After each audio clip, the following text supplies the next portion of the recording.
Today we are coming at you with predictions for UFC Fight Night Pereira versus Hernandez. This card has 11 fights on it, and we have predictions for each one of them, so let's get right into it.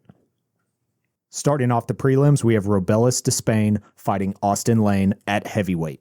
With a quick glance at the win-loss graphs, my immediate reaction is the UFC would love to see Robelis return to the win column with another KO. Austen is currently on a 2-fight losing streak, and with his first fight resulting in a no contest, he has yet to win inside the octagon.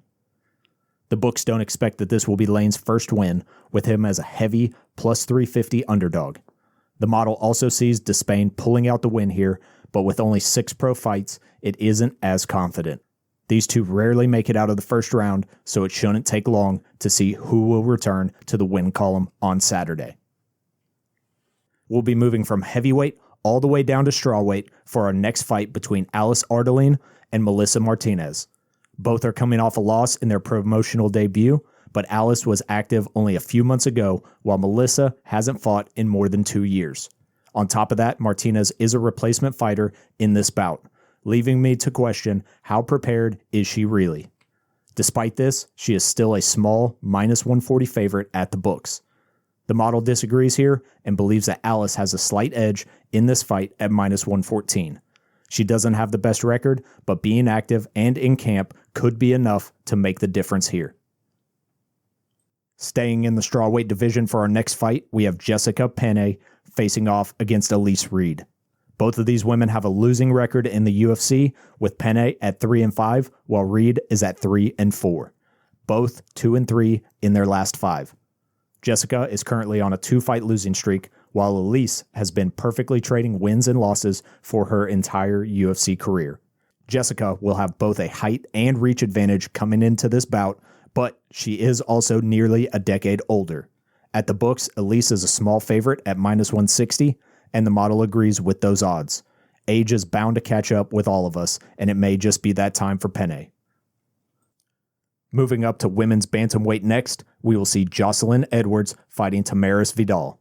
Edwards is certainly the more experienced fighter here, having nearly twice as many pro fights, and more than double inside the octagon. They are both coming off of 2 losses, and may be fighting to see who keeps a spot on the roster. The most interesting thing that I can find here is that Joselyne has missed weight in both of her last 2 wins. The bookmakers have Edwards as a pretty large minus 240 favorite, while the model sees this fight extremely close, but still sees her edging it out.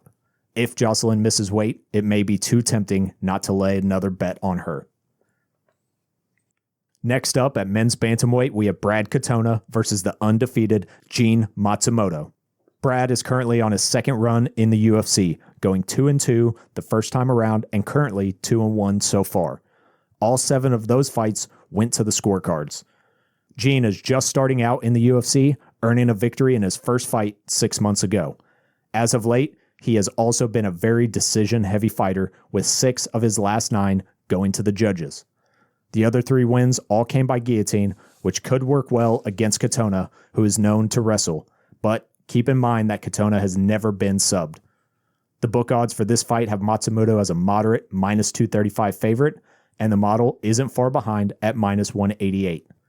Regardless of who wins this fight, I think a decision is the most likely outcome. Dropping back down to flyweight for Matheus Nicolau versus Almabayev. I'm just now realizing that nearly this entire card is at the lower weight classes. Nicolau is coming into this fight losing his last 2 by KO, while Almabayev is on a 16-fight win streak dating back to 2017, where he took his only 2 losses back-to-back.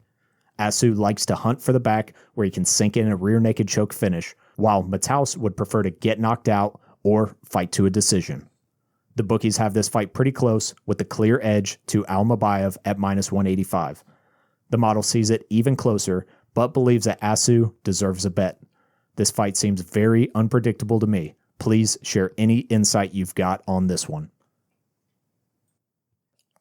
Surprisingly, the next fight at featherweight is one of the heaviest on the card. We've got the living punching bag, Darren Elkins, going toe-to-toe with Daniel Pineda. First off, these two dudes have 86 combined fights. Even with them both around 40 years old, that is almost unheard of. I'm giving Elkins shit for all of the damage he takes, but he has been fighting some of the best in the world in the UFC since 2010. Pineda has never won a fight that went to a decision, but Elkins is a very difficult fighter to finish, with his only submission loss coming to Charles Oliveira. At the books, this matchup is very close to a pick'em, slightly favoring Pineda. The model sets the lines a little wider and favors Elkins. Based on durability alone, I'm on board with betting Elkins as the underdog here. The next matchup sees Brady Hiestand fighting Jake Hadley. These two are very similar in height and reach and not far separated in age. Hadley does have a few more fights under his belt, but they both turned pro in 2018. I'd expect Brady to be the one looking for takedowns in this fight, but Jake seems to have a better submission game. The book odds for this fight lean slightly toward Hiestand, and the model does as well. I'd love to see a good fight here, but I expect it to mostly be a battle for control. Back down at flyweight, we have Sumudaerji versus Charles Johnson.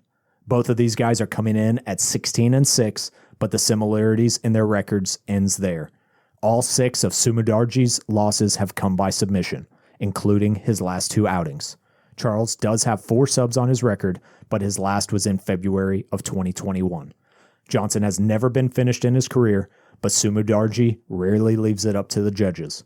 Although, both of his decision wins have come in the UFC. At the books, and according to the model, Johnson is the favorite here. Sumudaerji has been away for nearly a year. Maybe he took time to work on his submission defense.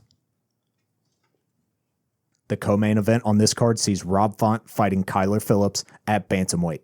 Rob Font is a staple of the UFC bantamweight division. He's had 17 fights in the promotion dating back to 2014. He has gone 1-4 in his last 5, but all of his losses came to fighters who sit firmly at the top of the division. I think this is a breakout opportunity for Kyler, who is currently 6-1 in the promotion. He has never been stopped or even lost a unanimous decision. The book odds seem too wide with Phillips as a -450 favorite, but the model also sees him as a pretty big favorite. With a win here, we could see Kyler fighting his way into the top 5 very soon. Closing out the night, we've got Michel Pereira versus Anthony Hernandez. Michel is an absolute wild man that has won all 3 fights and received performance bonuses for each one since moving up to middleweight. He is currently riding an 8-fight win streak and hasn't lost since Diego Sanchez won his Oscar.